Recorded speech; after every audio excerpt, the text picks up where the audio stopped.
Muy buenas tardes. Si quiere usted saber qué fue lo más importante para el medio ambiente en el 2025, le recomiendo que se quede en este video porque en lo que se ha vuelto una tradición para esta comunidad de poder ambiental, voy a estarles contando a ustedes cuáles fueron las 5 principales cosas que tomaron lugar en Colombia y en el mundo alrededor del medio ambiente. De manera que voy a estar tomando unos minutos para contarles a ustedes cuáles fueron esos 5 elementos principales y les voy a dar una ñapa adicional, un sexto elemento. La idea es que si ustedes tienen tiempo y quieren relajarse y quieren o ponerse al día en términos de lo medioambiental, este es el momento, de manera que bienvenidos a Poder Ambiental, bienvenidos a este espacio en el que voy a resumir las principales elementos ambientales del 2025. Antes de continuar, quiero recordarles que Poder Ambiental es un esfuerzo que hago yo principalmente. Mi nombre es Juan Pablo Romero, yo soy el fundador de Poder Ambiental. Y Poder Ambiental tiene como objetivo hablar más y mejor de medio ambiente, dar contexto para tener mejores conversaciones sobre medio ambiente. Entonces, este es un esfuerzo, ustedes me pueden encontrar en TikTok y en Instagram como poder.ambiental, me pueden encontrar en LinkedIn como Juan Pablo Romero Rodríguez y me pueden encontrar en Spotify y en YouTube como Poder Ambiental. Poder Ambiental plantea que lo ambiental es poderoso y lo ambiental es político, de manera que vamos a hablar entonces de los elementos noticiosos más importantes del medio ambiente en 2025. Vamos a tocar 5 temas específicamente. Vamos a hablar de el nuevo presidente de los Estados Unidos que ya está cerca de cumplir un año en el poder, Trump y su obra en el medio ambiente. Vamos a hablar de la deforestación en Colombia. Vamos a hablar de que Colombia, a pesar de los mejores esfuerzos, sigue siendo el país más letal para los líderes ambientales. Les voy a echar un par de chismes del Ministerio de Ambiente y vamos a hablar de la COP30, este gran esfuerzo internacional que se hizo en Brasil, y la ñapa va a ser hablar un poco de las elecciones presidenciales de Colombia. De manera que quédense, sírvanse un café, acuéstense en una hamaca o si van viajando en un avión o en un bus, párchense para escuchar esto y bienvenidos a Poder Ambiental. Empecemos. Bien, Trump, el presidente Trump.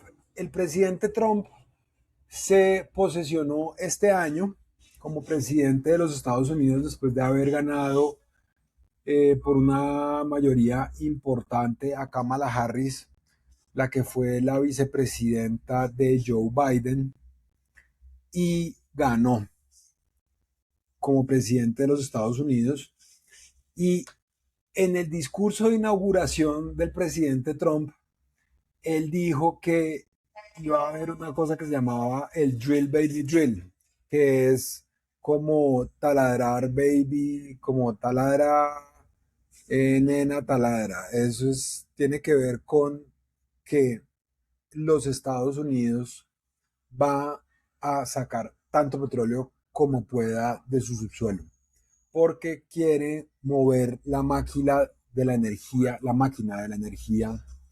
en los Estados Unidos. Entonces, el principal problema que esto tiene en términos ambientales tiene que ver con que los esfuerzos alrededor de la mitigación al cambio climático, recordemos que la mitigación tiene que ver con los esfuerzos que hacen los diferentes países para disminuir la cantidad de gases de efecto invernadero que se emiten a la atmósfera, se ven duramente afectados por esta declaración del presidente de los Estados Unidos y principalmente por la intención de los Estados Unidos de sacar tanto petróleo como sea posible, porque no se están alineando con los objetivos de la comunidad internacional que hace parte de la Convención Marco de las Naciones Unidas para Cambio Climático.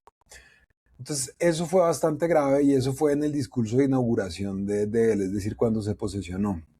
En ese mismo, en ese mismo discurso dijo que se iba a acabar una cosa que se llamaba el Green New Deal, que era un programa federal, es decir, del programa central que apoyaba elementos de transición energética, y dijo que se acababa, y el 21 de enero, es decir, un día después de que se inauguró, saca a los Estados Unidos del Acuerdo de París. Él ya había hecho eso en su primer periodo como presidente de los Estados Unidos. Recordemos que él fue presidente y después fue Joe Biden presidente. Entonces, pues volvió a sacar a los Estados Unidos del Acuerdo de París, y, por ejemplo, este año en la COP30 no llevaron equipo negociador. Entonces, esos fueron unos elementos ambientales bastante graves. Otro muy importante tiene que ver con que Donald Trump crea una cosa que se llama el Departamento de la Eficiencia del Gobierno, y pone en cabeza de eso a Elon Musk. Y en febrero, más o menos, Elon Musk empieza a poner unos tweets bastante complicados diciendo que USAID se debe acabar. Para los que no tengan claridad sobre esto, USAID era la agencia de cooperación de los Estados Unidos, una agencia gigantesca que tenía programas en la gran mayoría de los países en desarrollo del mundo. Y en julio del 2025 se cierra USAID. Eso a mí me pareció una cosa que era absolutamente insospechada, porque USAID era muy, muy grande y muy influyente. Pienso que era una parte profundamente importante de la estrategia internacional de los Estados Unidos. Nada más para que ustedes se hagan una idea, Colombia entre el 2021 y el 2024 recibió cerca de 1.480 millones de dólares. Era el país de la región que más recibía dinero de USAID. Es un poco de plata, 1.480 millones de dólares. Pues no lo recibía directamente el gobierno colombiano en algunos casos. Eso se hacía a través de operadores. Pero era muchísima plata que eso eventualmente llegaba a programas. Yo estoy en el medio ambiental, pues yo les he contado a ustedes, yo soy consultor. Yo trabajo temas de financiamiento, de economía ambiental aplicada. La salida de USAID fue muy grave porque puso varios programas que eran importantes en el territorio en pausa, y eso fue malo. Se esperaba que para el 2025 Colombia fuera a recibir cerca de 170 millones de dólares, e históricamente de eso más o menos el 10% se iba para programas ambientales. Entonces, ese fue como un segundo totazo complicado. Una cosa ya pues un poco menos grave a nivel internacional tiene que ver, por ejemplo, con que eh, él levantó Trump levantó una prohibición que había sobre los pitillos de plástico en los Estados Unidos, entonces eso se puede volver a consumir. Y en abril asumió que abría la puerta a la minería submarina en aguas profundas domésticas e internacionales, y ahí generó también varios comentarios encontrados por la ley marítima internacional. Digamos que eso fue bastante complicado también. De los elementos que a mí me parecen también más graves para el medio ambiente de lo que ha pasado con Donald Trump, tiene que ver con el aumento de el financiamiento dentro de los países de la OTAN. La OTAN es la organización del Tratado del Atlántico Norte. Entonces es una asociación de defensa entre varios países, principalmente del norte global, en los que tienen una cláusula que es como de no agresión. Entonces, si se meten con uno, se meten con todos. Entonces, eso fue pensado para defenderse. Y lo que observa Donald Trump inicialmente en su primer mandato es que la OTAN había planteado que tenía que invertirse cerca del 2% del Producto Interno Bruto en defensa y los países no estaban haciendo eso. Entonces, en el primer mandato de Donald Trump, él se esforzó para que eso subiera al 2%. Pero en junio, en la reunión de países de la OTAN, Trump les pide que lleguen al 5%. Y esto está muy mediado por la guerra entre Ucrania y Rusia. Entonces Trump dice no. O sea, yo no puedo como gastarme tanta plata en la defensa de los países europeos y yo necesito que ustedes inviertan más en defensa. Entonces los países de la OTAN, la gran mayoría, siendo España uno de los países que no se comprometió a esto, acordaron en unos años subir, más o menos como en los próximos 5 o 10 años, subir su inversión del 2 al 5% del Producto Interno Bruto. Es decir, eso es más que doblar la inversión bélica que tienen los países. Eso es muchísima plata. También es importante observar que la OTAN tiene un poco más de 30 países y de esos 30 países, 14 son países anexo 1, es decir, que a la luz de la Convención Marco de las Naciones Unidas para el Cambio Climático son aportantes de recursos. Entonces, la verdad es que el análisis mío es que los países que hacen parte de la OTAN, en la medida en la que vayan asumiendo más compromisos económicos en defensa, van a hacer menos compromisos económicos en tratados multilaterales como por ejemplo el de cambio climático y como el de biodiversidad, por ejemplo. Y eso va a ser bastante complicado. Entonces, ahí hay una cosa importante y es que los países del sur global que tenemos estos problemas, yo pienso que tenemos que entendernos cada vez más como que estamos en riesgo, pero que es muy probable que nadie nos venga a salvar. Porque la lectura política de lo ambiental es que el multilateralismo ambiental van a pasar un par de años importantes, por lo menos los 3 que quedan del mandato de Trump, para que se vuelva a recomponer hacia el medio ambiente, porque si ustedes se ponen a ver con la salida de los Estados Unidos del Acuerdo de París, con el cierre de USAID y con el aumento en el gasto de defensa en la OTAN, pues las fuentes internacionales asociadas al medio ambiente tienden a disminuirse dentro de los próximos años. Entonces es muy importante tratar de ser soberanos en la protección del medio ambiente y buscar formas de financiarnos que sean un poco más eficientes. Finalmente, me parece importante decir que en septiembre el presidente de los Estados Unidos, Donald Trump, se fue para la Asamblea de las Naciones Unidas y allá dijo que el cambio climático era la gran estafa global y que no existía y que era un obstáculo para el desarrollo.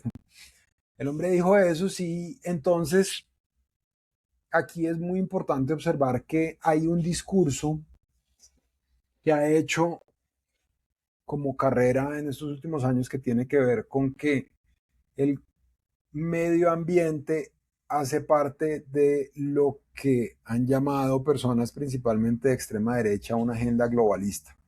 Y aquí es muy importante observar que nosotros, en el orden global geopolítico, estamos agrupados en naciones y no hay superiores jerárquicos en la práctica, sí, es decir, como que no hay un superior de un país.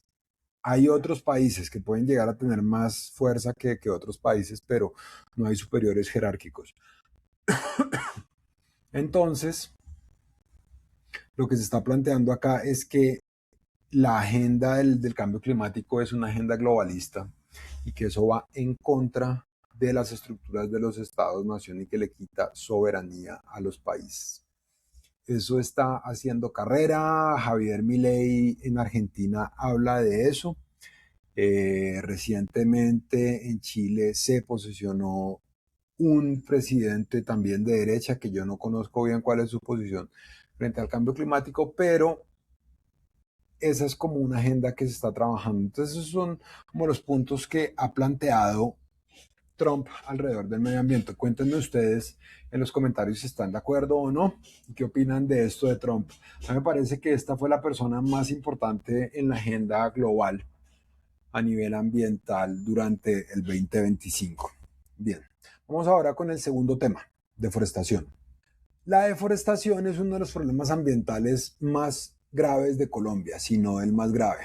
Colombia perdió en el 2024 113.608 hectáreas, que esto fue un aumento del 43% con el 2023, que esto lo estoy sacando yo de Mongabay, que es un resumen muy bueno de final de año, cuando la pérdida fue de 79.000 hectáreas, que se supone que el 2023 fue el año con la deforestación más baja de los últimos 24 años. Los departamentos más afectados en el 2024 siguen siendo los departamentos amazónicos, concretamente Caquetá, Meta, Guaviare y Putumayo. De acuerdo a la Fundación para la Conservación y el Desarrollo Sostenible, FCDS, y su informe de tendencias y dinámicas de la deforestación de la Amazonía colombiana, que se publicó en noviembre del 2025, plantea que los elementos que más generan deforestación en Colombia es el desarrollo de las vías ilegales. Entonces, se detectó entre el 2024 y el 2025 el desarrollo de 1.460 kilómetros de vías ilegales. Esos son cerca de 4 kilómetros diarios de vías ilegales dentro de la Amazonía colombiana principalmente. Y pues eso es grave, ¿no? Porque en la medida en la que usted tiene vías, entonces todo lo ilegal se mueve muchísimo más fácil.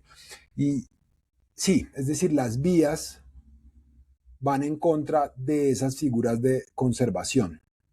Entonces, pues eso es bastante grave. Adicional al desarrollo de las vías, los motores de deforestación más graves son la praderización, es decir, tumbar selva para hacer praderas para meter ganado y con base en eso quedarse con la tierra, que eso es acaparamiento de tierras. Eso es gravísimo y este país no ha podido solucionar eso. La ganadería extensiva ahí juega un papel importante alrededor de eso. Hace un tiempo se estaba buscando generar este proyecto de la trazabilidad de la carne en el Congreso colombiano y eso todavía no se ha podido aprobar. Entonces, pues básicamente el problema de la deforestación está asociado a estructuras criminales. Eso es lo que está pasando en realidad. Y el Estado no ha sido capaz de controlar eso. Y este es pues un gobierno que ha sido, o sea, se ha jugado a fondo con esto, pero digamos que no ha podido solucionar el problema. Es un problema complejo. Hay también un problema bastante complicado y es que la deforestación se está también enfocando en áreas protegidas, concretamente áreas protegidas nacionales. Las áreas protegidas nacionales, los parques nacionales naturales son las figuras de conservación que tienen las restricciones más duras de la, de los, del uso del suelo, ¿cierto? Es decir, los parques nacionales naturales son los espacios en los que más restringido está el uso del suelo. No se puede cambiar casi lo que hay y se supone que el desarrollo de un parque nacional natural asegura la conservación. Pero en este caso se observa que eso no es así porque usted necesita comando y control, es decir, autoridades que se hagan cargo que eso no siga pasando y como son estructuras criminales que matan a la gente, pues parques como el de Tinigua y de la Sierra de la Macarena han recibido problemas de deforestación bastante complejo. Esto yo lo voy a decir más adelante, pero a la única candidata a la que yo le he escuchado hablar de esto fue en una entrevista que yo le hice a Claudia López, en la que ella hablaba que a las estructuras criminales tocaba combatirlas fuertemente, con drones, con ejército allá en el territorio. No he escuchado a más candidatos hablar de eso, pero la deforestación fue una noticia importante en este año. Es un problema que no se ha podido solucionar. Vamos con la tercera noticia, que es que Colombia sigue siendo el país más letal para los defensores de medio ambiente. Aquí es importante observar que Colombia lleva 7 años consecutivos siendo el país con más defensores sociales y derechos humanos asesinados en el mundo. Eso de acuerdo a una organización que se llama Frontline Defenders. Y también lleva 3 años seguidos siendo el país más letal para defensores ambientales, según de los reportes de una organización que se llama Global Witness.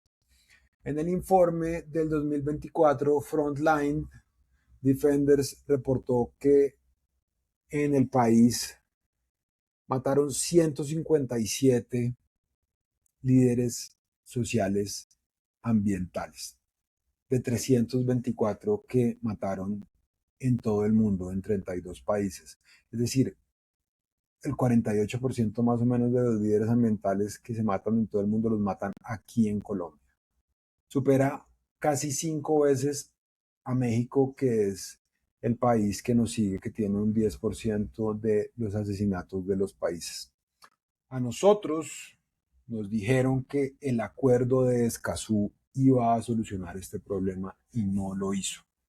Eso lo dijeron muchísimo cuando se estaban trabajando cuando se estaba trabajando el proyecto de ley para eso, que esos fueron de los primeros proyectos de ley que se aprobó en el Congreso. Recuerdo a Susana Muhammad allá cantando victoria alrededor de eso, y Escazú no ha traído eso. Acá sobre lo de los líderes sociales, aquí me parece importante observar algo, y es que yo estuve revisando hoy, preparando este segmento, que en lo que lleva de este gobierno no ha habido marchas de protesta en contra del asesinato de los líderes ambientales. Pero en el gobierno de Duque sí hubo marchas, y a los líderes los siguen matando. Cientos de ellos. Colombia sigue siendo el país más peligroso para los líderes sociales ambientales. Y no es claro para mí por qué la gente ya no está marchando. Yo nunca salí a marchar por lo de los líderes sociales. ¿Para qué? Para ser completamente transparente con eso. Pero yo no entiendo por qué la gente que marchaba ya no marcha. ¿En dónde está la diferencia? ¿Por qué ya no hay indignación por parte de las personas de que a los líderes ambientales los estén matando? Eso yo no lo entiendo. Eso yo no lo entiendo, y es un fenómeno sociológico que yo la verdad no logro entender. ¿Por qué hay esa indignación selectiva si a los líderes ambientales los siguen matando en este país y la gente no marcha? No lo entiendo. Déjenme ustedes en los comentarios qué opinan, pero yo físicamente no lo entiendo. Vamos ahora con la cuarta noticia, que tiene que ver con los chismecitos del Ministerio de Ambiente, Ministerio de Ambiente y Desarrollo Sostenible de Colombia. Entonces, el año empieza, recordemos que el año pasado, en octubre del año pasado, es decir, en octubre del 2024, se realizó la COP16 en Colombia, que eso fue un gran triunfo para este gobierno, concretamente para la exministra Susana Muhammad. Entonces, en octubre no se alcanzó a cerrar la COP16, es decir, la plenaria, y eso se cerró en marzo de este año en la sede de la FAO, en Roma. Entonces ahí se cerró la COP16, entonces este año empieza como con la preparación de eso.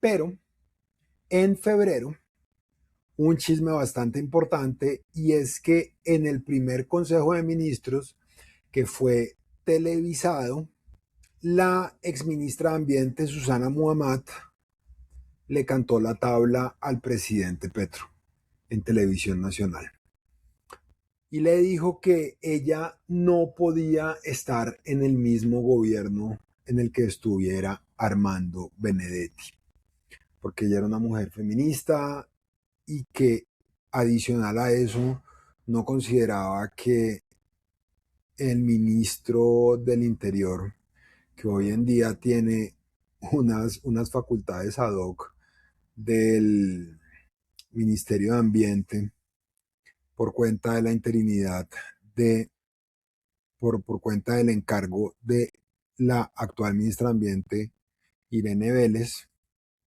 Ahí Susana Muhammad dijo que ya no podía estar en el mismo gobierno con él. Eso fue en febrero. Y ella, después de eso, renuncia en una entrevista con los Danieles. Susana Muhammad, pienso yo que es una de las personas que más ha entendido las posibilidades políticas de la cartera de medio ambiente en Colombia. Personas, digamos, que hayan tenido la exposición política asociada a ese cargo. Yo pienso que yo solo pondría ahí a Luis Guillermo Murillo, que fue ministro de Ambiente de Santos, que fue una persona que con una habilidad política gigantesca que se hizo notar muchísimo en la agenda nacional e internacional. Y adicional a eso, Juan Lozano, que es actualmente el director de la FM de RCN. Él fue ministro de Ambiente. Y entonces, esas son personas que han tenido una gran exposición mediática y política asociada al Ministerio de Ambiente, y adicional a eso, la ministra Susana Muhammad, una mujer que sacó adelante la COP16, que eso es, pienso yo, uno de los elementos ambientales más importantes que derivó en la Semana de la Biodiversidad de Cali, que tomó lugar en octubre de este año, que va a ser un evento bianual que se va a desarrollar solo cuando no haya COPs de biodiversidad, poniéndolo a la altura de eventos internacionales como la Semana del Clima de Nueva York o de Londres.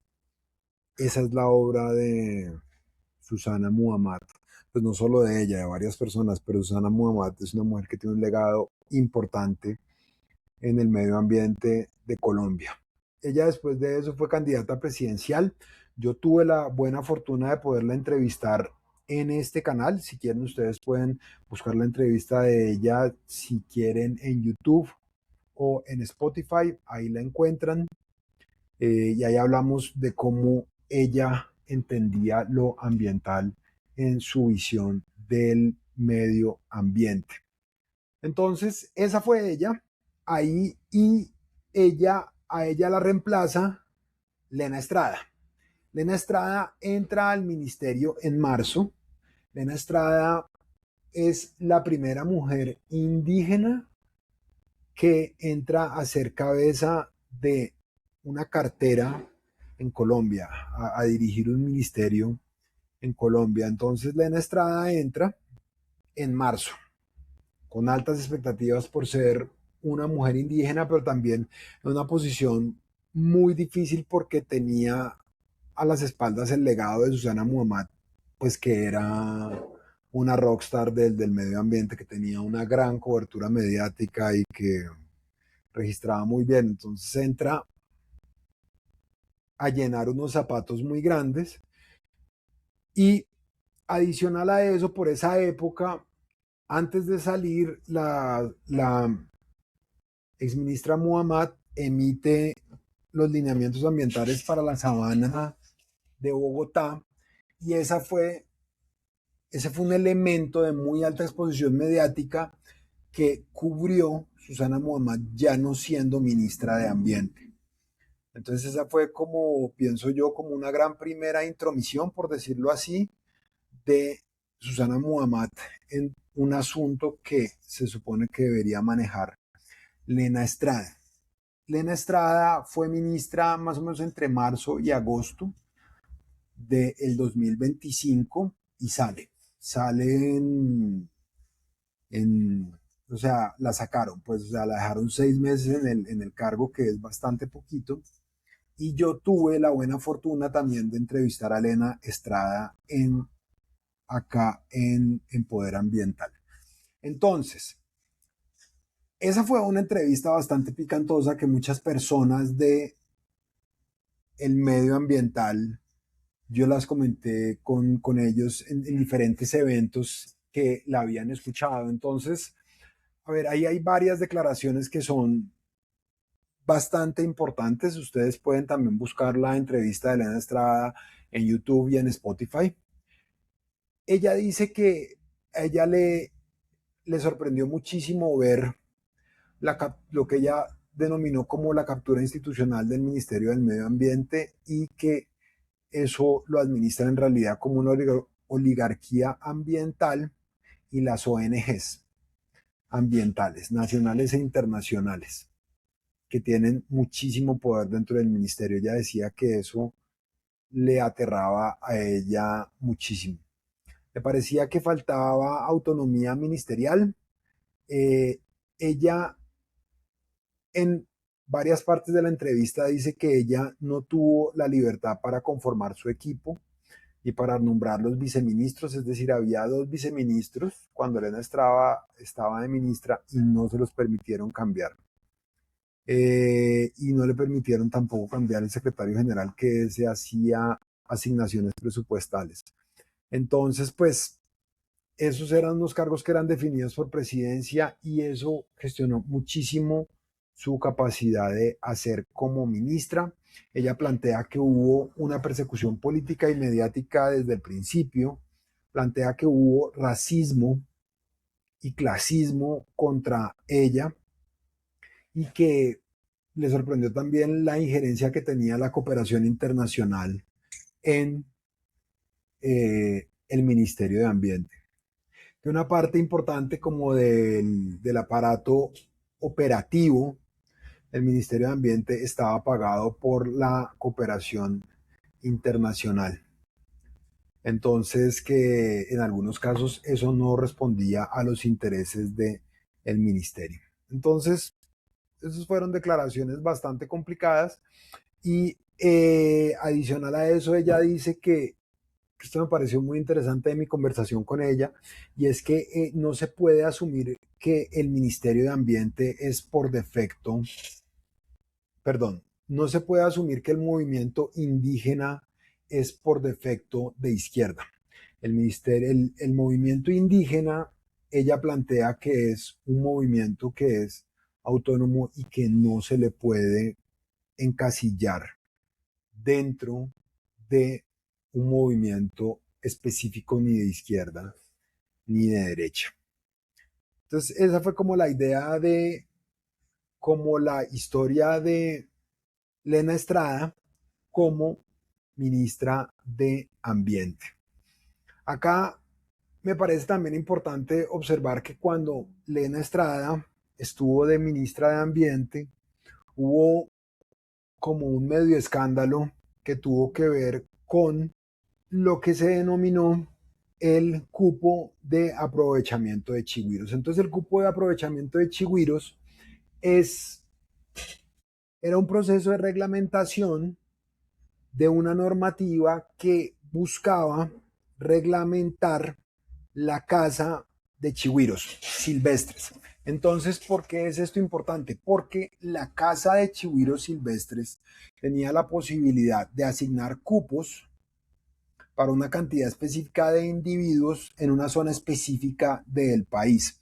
Y lo que se lograba con eso era que solo se pudiera cazar un número específico de chigüiros, no de una manera indiscriminada como está en este momento. Y la cantidad de chigüiros que se podían cazar iba a ser determinada con base en las poblaciones de los chigüiros, que cuando hay sequías se mueren muy significativamente, entonces pues que en vez que se mueran así, que pudieran ser cazados y su carne pudiera ser aprovechada, que se come muchísimo en diferentes partes de la Orinoquía, no solo en Colombia, sino también en Venezuela y en diferentes ciudades de Colombia. Entonces ese era el proyecto y eso se estaba pensando así.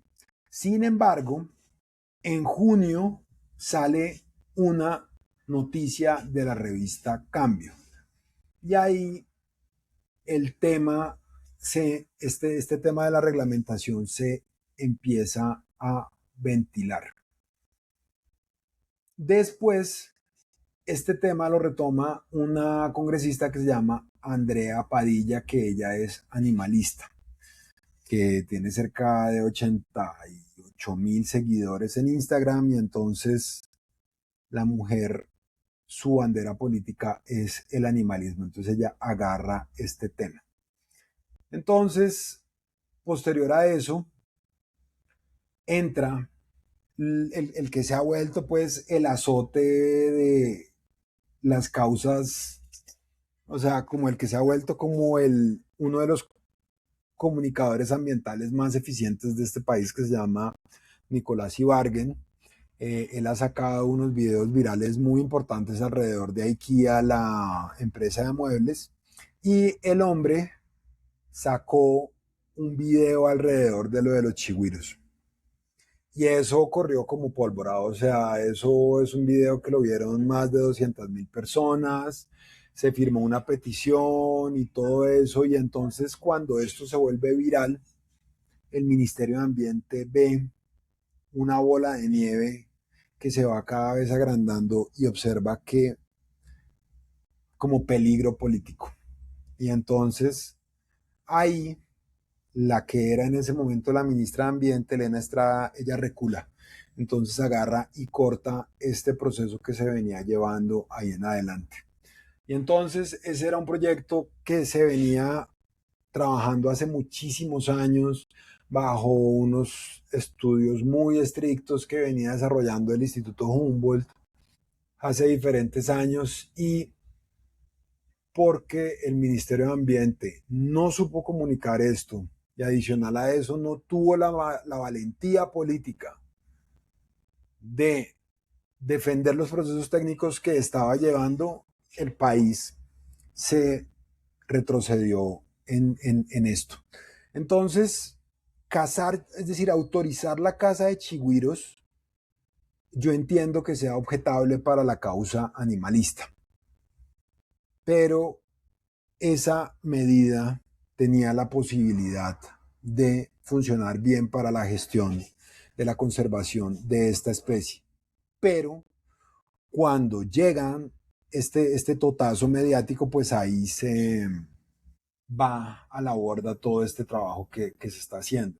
Y a mí me parece que el trabajo de Nicolás Ibargüen es muy importante en términos ambientales, pero hay elementos que él hace como este o como irse en contra de la caza selectiva del hipopótamo que ahorita en diciembre fue avistado un hipopótamo en una de las ciénagas en Barranca Bermeja, entonces ya está el hipopótamo allá y todavía no se ha podido controlar la especie de los hipopótamos porque hace muchos años en las revistas Ojo, inicialmente con Daniel Samper, Ospina, cuando era director de Soho, cuando hicieron la primera caza de un hipopótamo, el hombre, cuando era director de Soho, entonces mandó imprimir estas caritas de los hipopótamos y todo eso, y desde ahí generó un antecedente de peligro político asociado a la gestión de los hipopótamos. Entonces, ¿cuál es mi punto acá? Que la agenda animalista yo pienso que es muy importante, pero nosotros no podemos confundir animalismo con ambientalismo, porque son elementos diferentes. Y el animalismo está centrado en los animales y la conservación está enfocada en atender ecosistemas, salvar ecosistemas, que son sistemas. Entonces, no está tan enfocado en especies específicas. Y ahí es que yo pienso que las agendas de los animalistas y de los ambientalistas tienen divergencias y han sido mucho más eficientes los animalistas en comunicar en causas como por ejemplo de los chigüiros o de los hipopótamos. Y eso está siendo problemático para Colombia. Yo he hecho videos informando sobre eso, pues tengo que mejorar mi capacidad de contar historias. Yo cuento lo que yo observo alrededor de esto, pero yo pienso que a Colombia le va a salir muy caro el no atender situaciones como las del chigüiro y como la de los hipopótamos, siendo la más grave la de los hipopótamos. A mí la posición que tiene Nicolás Ibargüen alrededor de los hipopótamos me parece profundamente irresponsable porque el hombre no tiene en cuenta toda la ciencia que se ha desarrollado alrededor de esos esfuerzos y a Colombia eso le va a seguir saliendo muy caro. Nosotros tenemos una población grandísima de hipopótamos en el Magdalena Medio que está absolutamente fuera de control y el país no tiene una forma seria de lidiar con esto. Y la casa de control ni se piensa por las repercusiones políticas que eso tiene. También eso me pareció grave de este año. Finalmente, quiero contarles a ustedes alrededor de la COP30 que este fue el evento ambiental más importante que se desarrolló en Belém de Pará en noviembre, en Belém de Pará, en Brasil. Entonces, digamos que esta era como la gran eh, esperanza que había, porque en estos años, digamos que la COP16 de biodiversidad fue en Colombia, la COP30 fue en Brasil, entonces esperaba hacer unos movimientos muy importantes alrededor de la biodiversidad y la conservación. Entonces, primero les voy a hablar del papel de Colombia, después les voy a hablar como de la lectura geopolítica y les voy a plantear el balance general de la COP30. Acá me parece importante observar que yo directamente no cubrí la COP30, pero tuve un corresponsal en la COP30 que se llama Esteban Tavera. Pueden ver los diferentes videos que yo hice con él en Spotify y en YouTube. Hizo unos cubrimientos muy interesantes alrededor de eso. Y entonces, diferentes conclusiones hay de la COP30. Entonces, primero sobre el papel de Colombia. Colombia fue bastante visible en la COP30 por insistir en la salida de los combustibles fáciles en el centro de la negociación. Es decir, Colombia movió ese tema en cabeza de la ministra Irene Vélez, que es ministra encargada, que esto se me olvidó comentarlo ahora, ministra Irene Vélez entra después de Elena Estrada al Ministerio de Ambiente. A ver, Irene Vélez entra en marzo a ser directora de la ANLA y en agosto, cuando sale Elena Estrada, queda encargada Irene Vélez. Irene Vélez, entonces, en este momento, al 30 de diciembre de 2025, Irene Vélez es la directora de la ANLA, que es la Autoridad Nacional de Licencias Ambientales, y adicional a eso es la ministra de Ambiente encargada de Colombia. Ha habido unas demandas sobre el encargo de ella porque plantea que hay un problema es decir, el ministerio hace una revisión de elementos que hace la ANLA. Entonces, por eso es que, como yo les decía, ahora el ministro Armando Benedetti está representando, o sea, es el ministro de Ambiente ad hoc en unos temas específicos que tienen que ver con licenciamiento ambiental. Entonces, la ministra encargada, Irene Vélez, fue a frentear la COP30, fue la cara visible de Colombia y fue muy visible a nivel internacional. Esto me lo decía a mí Esteban, que los medios internacionales sabían quién era Irene Vélez. Entonces, la mujer, yo pienso que fue muy intencional alrededor de lo que ella hizo en la COP30. Colombia, a pesar de no haber llevado su NDC ya completa y con una ruta clara de cómo transicionar por fuera de los combustibles fósiles, pues entonces se volvió un abanderado de esto y Colombia logra que en marzo se vaya a hacer un evento en Santa Marta que va a ser como la base para la salida progresiva de los combustibles fósiles por fuera de la COP 30. Entonces esta fue una victoria para Colombia. Y Colombia pues fue un protagonista de la COP 30. Eso fue importante para la ministra Irene Vélez. ¿Qué lectura geopolítica hay alrededor de la COP 30? A ver, a mí me parece importante observar que esta era una COP que iba a ser muy interesante porque, como yo les decía al principio, Donald Trump sacó Estados Unidos de el Acuerdo de París.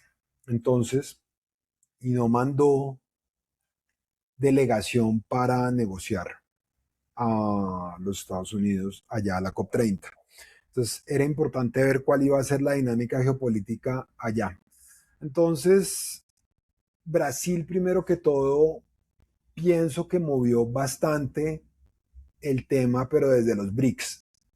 Es decir, Brasil es un país latinoamericano y todo eso, pero Brasil está muy jugado con los BRICS. Recordemos que los BRICS son Brasil, Rusia, India, China y un poco Sudáfrica y otros países que han venido entrando a los BRICS. Entonces, los BRICS tienen posiciones específicas y los BRICS, por ejemplo, no afirman que vayan a salir del petróleo. Por eso Brasil no afirmó eso en ninguna de las declaraciones que salieron de la COP 30 ni movió ese tema, pues porque eso no estaba alineado con lo que querían los países BRICS. Adicional a eso, ahí hubo una cosa como muy importante y es que la China sigue siendo a la luz de la Convención Marco un país de desarrollo, por lo tanto, puede recibir financiamiento de países desarrollados como la Unión Europea. Entonces, lo que dice la Unión Europea es, mire, yo no puedo financiar a un país con el que yo compito tan fuertemente como la China. La China es la segunda economía más grande del mundo y adicional a eso, pues compite con los Estados Unidos y con diferentes países europeos. Entonces, pues Europa dice que no le jala como mucho a financiar a China que esté dentro de los países en desarrollo. China pues está contabilizando su estrategia de aportes a través de la mitigación, que ellos son líderes de eso a nivel internacional, pero ellos no están aportando directamente a financiamiento, ellos están haciendo desarrollo de tecnología, inversiones en eso, pero no está haciendo directamente el apoyo financiero a otros países a través del Fondo Verde del Clima como otros países, como por ejemplo, no sé, bloques como Alemania, Francia, Italia en la Unión Europea y todo eso.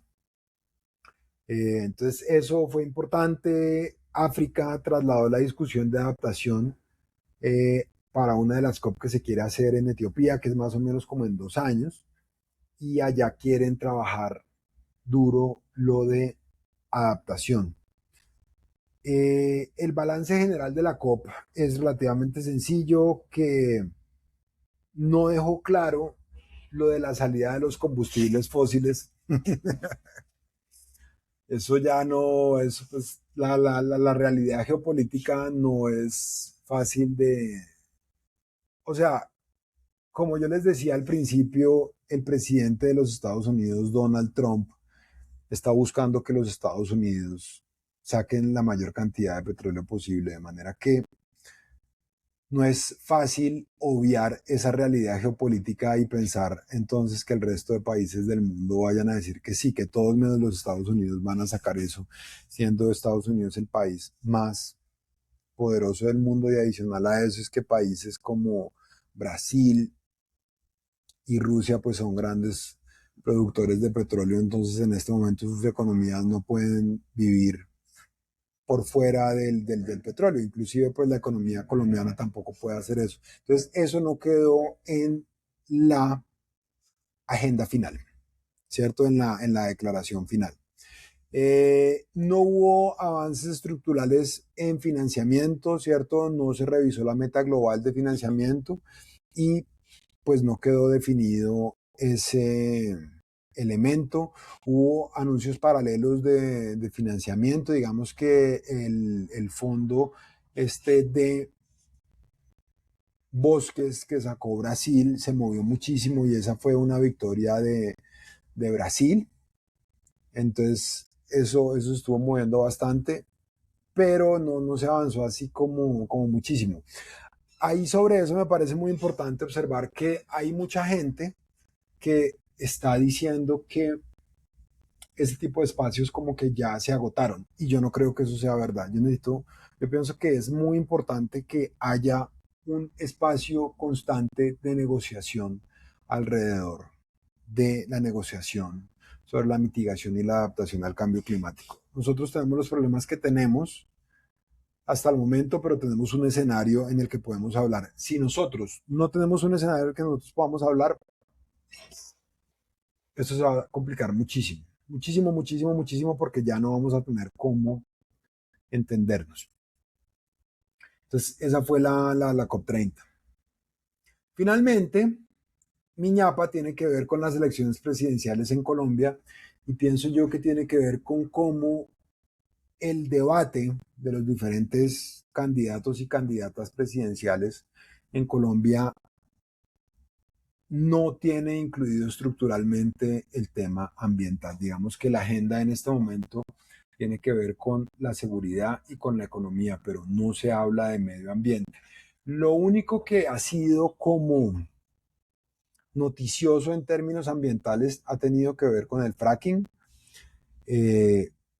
Claudia López, por ejemplo, dijo que iba a hacer fracking en algo que yo interpreto como una jugada para situarse más hacia la centro derecha, porque eh, yo pienso que la gente que está en la centro izquierda o izquierda probablemente no se identifican como mucho con el fracking. Yo en Poder Ambiental he entrevistado a diferentes candidatos presidenciales. He entrevistado a Juan Manuel Galán, a Susana Muhammad, a David Luna y a Claudia López. Esos fueron los candidatos que yo entrevisté este año. Y adicional a eso hay dos candidatos que entrevisté, pero no en el marco de estas elecciones, que fueron Juan Daniel Oviedo y Juan Camilo Cárdenas. Todas esas entrevistas que yo les acabo de mencionar están dentro de el podcast en Spotify y en YouTube. A mí me parece muy grave que no se esté hablando de medio ambiente y todavía no se esté hablando de deforestación ni de líderes ambientales asesinados en Colombia, ni de bioeconomía, ni de transición energética. A mí eso me parece grave.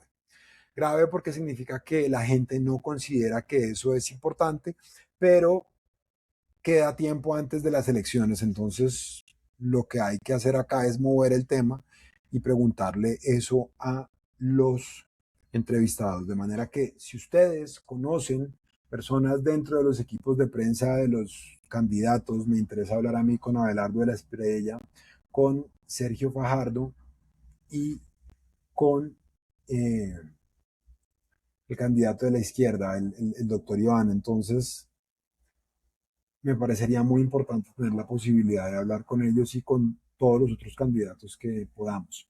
Aquí nos estamos jugando cosas importantes para los próximos 6 años. Y si dejamos la agenda en manos solo de los medios tradicionales, no vamos a cubrir lo que nosotros necesitamos. Eso fue todo para el 2025, un año retador, lleno de cosas interesantes, en el que se habló muchísimo de noticias ambientales, en el que el próximo año me voy a enfocar más en dar más contexto, de explicar más cosas. No me queda más que agradecerles a todos y a todas por seguir a Poder Ambiental. Yo les agradezco mucho que me sigan y que comenten, que compartan, y que le den like y que se suscriban.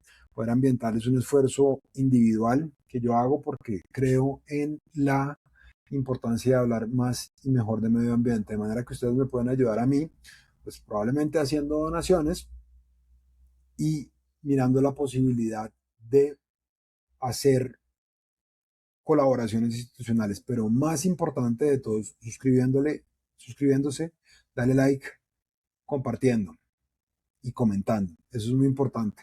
Les deseo a todos un 2026 maravilloso que va a estar lleno de cosas muy interesantes del medio ambiente y que vamos a estar cubriendo en esta tribuna.